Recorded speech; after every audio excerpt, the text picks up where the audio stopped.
This is the world's smallest virtual reality headset you can get. And this is a banana to scale to prove it. Hey, Ty here, so welcome to the VRTech channel. So if you told me 5 years ago when I started that I will be holding a headset able to fit in my pocket, I would have called you a fool. And yet, here we are. I've been using this from around 2 months, and when I wanted to share it much earlier, my impressions, it happened to me that I became a dad. So yeah, I apologize for the lack of content lately, but I have to focus on little Zacky. And while having less content on the channel might seem daunting and sad, well, rejoice, because you actually gained the most unusual comparison ever created. Baby to scale. So let's discover together this unusual and groundbreaking virtual reality headset in the good and in the bad. Let's review it together in this video. Let's get into it. By the way, this video is not sponsored by anybody beyond, of course, provided the headset that is not out yet is going to be out Q3. No money was sent, and I'm not held at gunpoint. Not that I know, at least.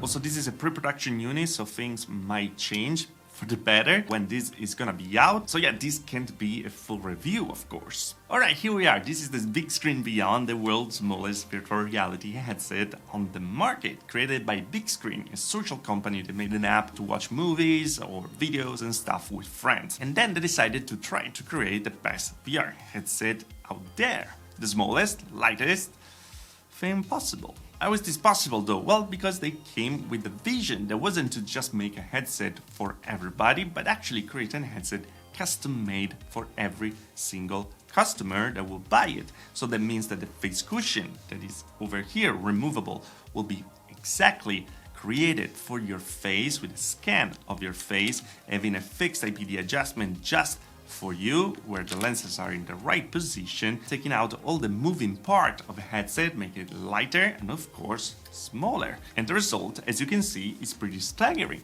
I'm not gonna go over the unboxing too long because this is still a pre-production unit, and I'm gonna be frank with you, I was so excited that my professionalism just went right down the toilet, because most of the video was out of focus and was me just saying, "Are you f***ing kidding me? This can't be this small." No freaking way. Look at this. Look at this. And comparing it with pretty much every headset I have over here. Because yes, this thing is crazy small. If you don't believe me, there's actually a file you can print yourself to see how small it is, because I knew that it was small. I knew about this project from very, very long, but I was like, look at this. Look how small it is. Oh my god. By the way, in the box there was the headset, the face cushion, the cable USB Type-C to USB Type-C, and the breakout box with cables, 2 USB and 1 display port. Then you're gonna need to connect to your PC. You connect the cable to the left side of your Beyond, and well, you're pretty much good to go. In my case for now, I needed older NVIDIA drivers that support this, and TeamVR just recognized it right away and I was in. So for sure, plug and play. Pretty much. And that's rare when talking about VR headset companies. But yeah, let's talk about comfort, because this thing was actually built to be the most comfortable VR headset available on the market. And while I know that many people actually can see it, while I know that many people consider this the most comfortable thing out there, unfortunately for me, the experience was a bit different, where the face cushion didn't really fit me perfectly. But let's start from the beginning. So as we said, this is a custom-made virtual reality headset. So what you need to do to actually have a custom-made face cushion is to scan your face with an iPhone. It takes like around 1 minute and then you're good to go. I don't actually have an iPhone, so I used a friend's iPhone. You don't have to install any app. You can do it through the browser, so that's a good thing. So you can go also to an Apple store around and do it without any problem. But yeah, I know that is a kind of a bummer that is just available on the Apple ecosystem, but not many phones have that hardware capability. Inconvenient, but doable and understandable. Now with that face scan and the weird algorithm, they're gonna be able to build your own custom face cushion. Now, in mine there was a glitch apparently with the algorithm on the nose, so my face came out a bit crooked, let's say. There was a very hard pressure point on the right of my nose. Talking with them, they told me to carve out the parts. The situation got a bit better, but it's still not perfect for me. So if I wear it for more than 45 minutes, well, it starts to hurt a bit. Also, the comfort is pretty particular. The Beyond wants to stay a bit higher than what it looks, so usually you have to put the strap up, and the very good thing is to use a second strap on top to keep it in this position, because of course the human head is not made for this. It's not the usual let's say ski mask fit. Luckily Beyond knows about this, and they're gonna provide a top strap directly with every order now going forward. Good job there. The face cushion is in a weird foamy material. It's not super squishy, but it doesn't have to be, because if it has the perfect shape of your face, well, it will be comfortable no matter what. I can't talk with experience there, so I think. And my Barolo is coming. Thank you. Also, one thing that is not very comfortable is actually the cable that tends to be a bit heavy. So if you don't actually hook it to the strap, as you can see, it's just gonna bring down everything. There's a little hook in the back that you can use, but I feel like it just ruins the cable a bit, and doesn't seem to be very stable. I feel like a better solution could be implemented, even just a hoop to go through. Besides that, having a soft strap is completely fine, because this headset is very small and very light. So for this section, I'm sorry if you wanted to hear that this is the best and most comfortable headset out there. I can't actually confirm it, because mine was a bit faulty. When I'm gonna receive a new face cushion, I'm gonna just update the video. Bear in mind that I'm always in contact with them, and they said they're already working on a fix for the software, and they understood why me and some other people actually had problem with the nose. So yeah, they're behind it. What is also super custom is in the next section, that is the visuals. If the design, the weight, and how small it was the big first wow, the second big wow moment was actually in the visuals, because this has some fantastic, incredible screens. These are two micro OLED display with a resolution 2560 by 2560 each eye. These are tiny 1 inches display, and with these tiny pancake lenses, custom pancake lenses, well, you're gonna see like the most visual appealing experience I ever had in VR. I actually made a through the lenses video so you can see it yourself, but the screen door effect is completely absent, the resolution is very high, and the colors are the colors of an OLED display, so they are amazing. And as I said in the through the lenses video, this makes it the most true to life virtual reality experience I ever had so far. And I tried pretty much every headset available out there. I don't know how to convey this, but everything is crazy crisp.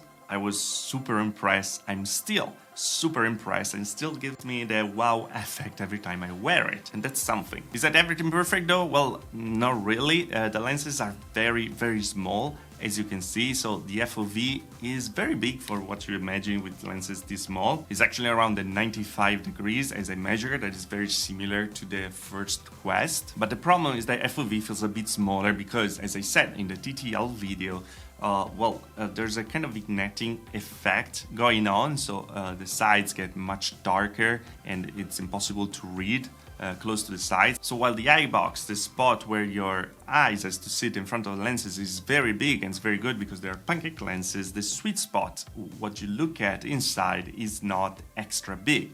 But if you look straight, everything looks incredible. Also, it's worth noting the fact that the IPD is also custom for you. So when you do your order, you're gonna give the IPD, and that is gonna be fixed. There's no way to change it. There's no way to move the lenses left and right. And that's for a deliberate decision to don't put any moving part in the headset. So it's much sturdier, it's much smaller, and it's much lighter. So again, a completely different vision for this. It's not as shareable as all the other headsets out there, but because there are pancake lenses and the eye box is pretty big, if you're not perfectly there, you're kind of fine. For example, 66.4, and this is calibrated to 66, because they're actually going the calibration centimeters to centimeter. I wish there were millimeter accuracy, but again, because of the lenses, it's not that bad. Also about the FOV and the sweet spot, they said that they actually gonna change the lenses with the new version to have much bigger FOV, more similar to the one on the Valve Index. So yeah, big screen, I'm all ears and all eyes. I can't wait to see it in action. About the screen quality, I think it needs still a bit of calibration because you actually lose a lot of details in the shadow, things that shouldn't actually happen with the OLED displays. It should be actually the opposite. And so I don't know what's going on over there, and at the same time I think that the colors are a bit too warm to look completely realistic. But these are all software things, it's an early unit, so things of course can change for the better. Now going to the next section and talking about the tracking, as we said, is using the SteamVR tracking, so the Lighthouses 2.0, and you can kind of see all the sensors under this plastic cover. Now I'm not gonna go too long talking about the tracking, but I have to say that, of course, because this is much smaller than other headsets like the Valve Index or the Vive Pro and something like that, it has less of a tracking volume. So if you just put a hand close to your face, it's possible that your tracking will be a bit wobbly, let's say. Not a deal-breaking issue, but maybe you might want to invest in more than 2 lighthouses to have the perfect tracking volume. Also, for some reason, there was a worse tracking for my controllers, the Valve Index controllers, than when using the Valve Index directly. Might be because maybe this one doesn't have the Bluetooth inside, so it has to connect directly with the PC. But yeah, again, I wanted to give a feedback on it. So overall, how it's experience playing games with this thing. And I have to say that besides the comfort that for me wasn't perfect, it's absolutely fantastic. Having something this light, this small on your head, it feels like some futuristic wet dream, let's say. And it's just incredible what they were able to achieve over here.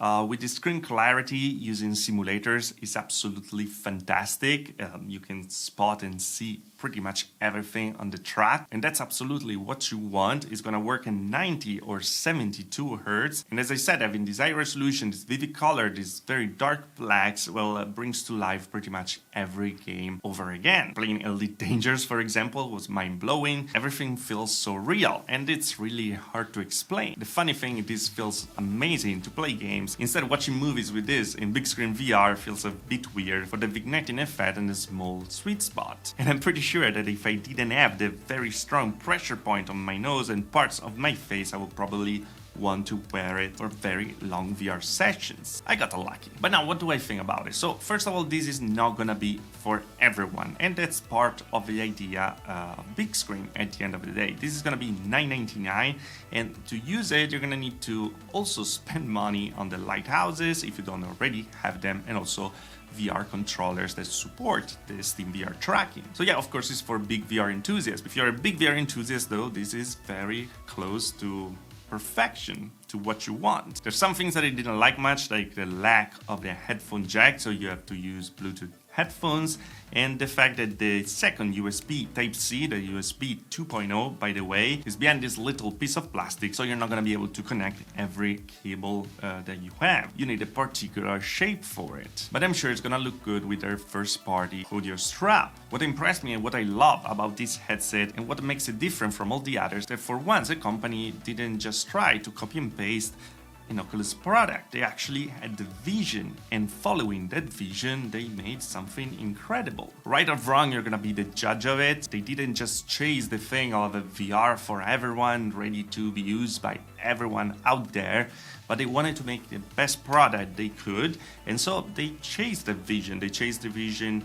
of having something custom made, something that you don't want to change for anything else. I always say that comfort is one of the most important things for a VR headset. This is what makes the difference between wanting to actually wear it or not. And it's kind of funny because I got very unlucky with this, but I understand the vision, I understand the project, so I'm really interested to see if with a different face cushion I will actually have that experience that everyone is talking about. So I really admire the fact that Big Screen actually thought out of the box, created something completely different for a particular niche, and they went for it. And to me, it's already a very successful journey. But here we have it. This was my review of the pre-production unit of the big screen behind. I hope you enjoyed it, and they give you a better understanding of this headset as a whole and why it's so interesting and groundbreaking at the same time. It's not perfect yet, but they have till Q3 to actually make it much better. It seems like there are already some big updates on the way, and I can't wait to see it. But let me know what you think about it in the comment below. Do you think they're changing the right vision, or the vision is completely wrong and you better go off with a standalone headset, bigger but with maybe more features? I'm gonna see you soon with another True Lenses video with the Beyond, with the pancake lenses comparison like the Quest Pro and the Pico 4. That was requested a lot from my latest TTL video, so I see you there. Let me know again what you're thinking about in a comment below, and as always, if you liked the video, like; if you didn't like the video, dislike. Subscribe to the channel for more VR tech. If you really love the channel, there's a join button on there. And further, also the Patreons. Thanks to all the Patreons who join the channel, of course, and I see you guys in the next video. Thanks for watching. Ciao.